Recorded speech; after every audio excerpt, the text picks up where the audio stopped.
Hey everyone, this is Friedel Hacker Raven, and I'm back with my weekly comic book review. So I'm going to talk about the comic books that I read this week. And the first comic book that I read was Batman, issue number 78, which is a City of Bane interlude. So basically, it focuses on Bruce Wayne and Selina Kyle rekindling their romance, and we see Selina Kyle helping Bruce recover, and they are like staying in this very beautiful vacationary place, which I guess is Hawaii, but isn't supposed to be Hawaii.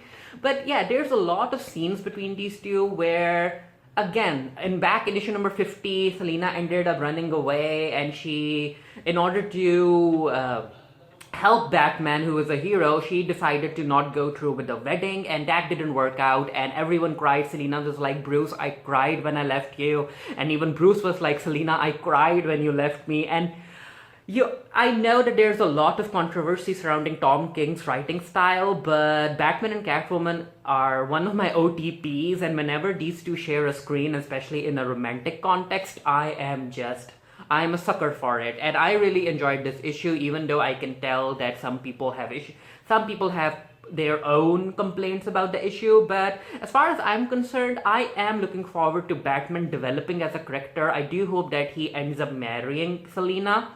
They might end up getting divorced down the line, but Batman as a character needs to progress. Him trying to just avenge his parents and all of that stuff, that's not character development as far as my opinion goes. And yeah, Selina, even if they don't get married, I do think that his romance with Selina has made him better. The other issue that I read was Catwoman, issue number 15. Again, I'm only reading the story because I'm a Catwoman fan, but basically it wasn't the most interesting comic book that I read, and it's about all these people who are after Selina, and Lex Luthor is offering her a gift and she doesn't want it. But yeah, she ended up securing her territory, and she tells everyone that, you know what, if I want to kill you all, I can do this easily, but I'm letting you off I'm letting you guys off with just a slap on the wrist because I don't want to kill you and I have other better things to do. But basically, she's still remembering Bruce Wayne, and again, Selina's romance with Bruce has made her better. The same way that she has helped to make Bruce better, her relationship with Bruce has made Selina better in turn.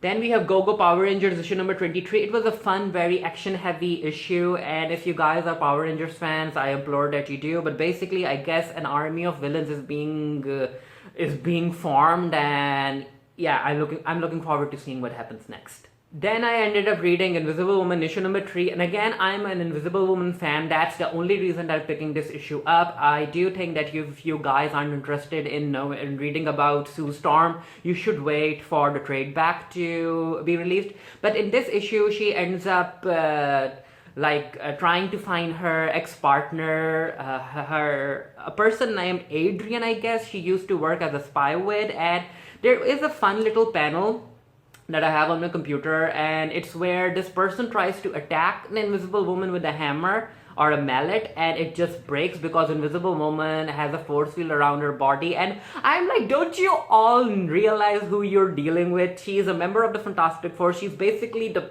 most powerful member of the Fantastic Four, the main Fantastic Four, not counting Franklin Richards.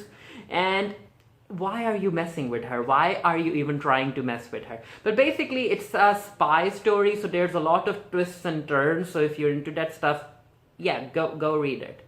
The final issue that I read is Powers of X issue number 4, and it's a fun issue. It's basically 3 separate stories that somehow help to fill in the questions that readers might have.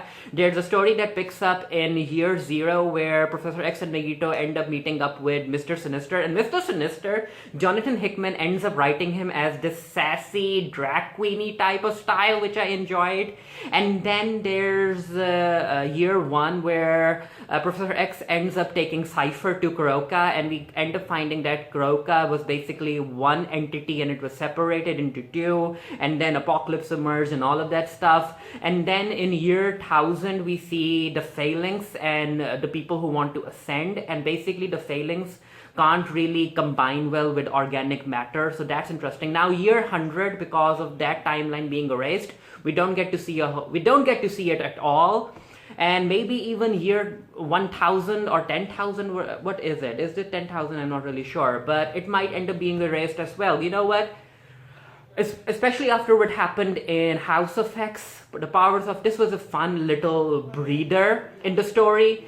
But yeah, I recommend that you go read it, and yeah, let me know if you guys read the comic books that are mentioned in this video, and if there are any comic books that you want me to read, let me know about those too as well.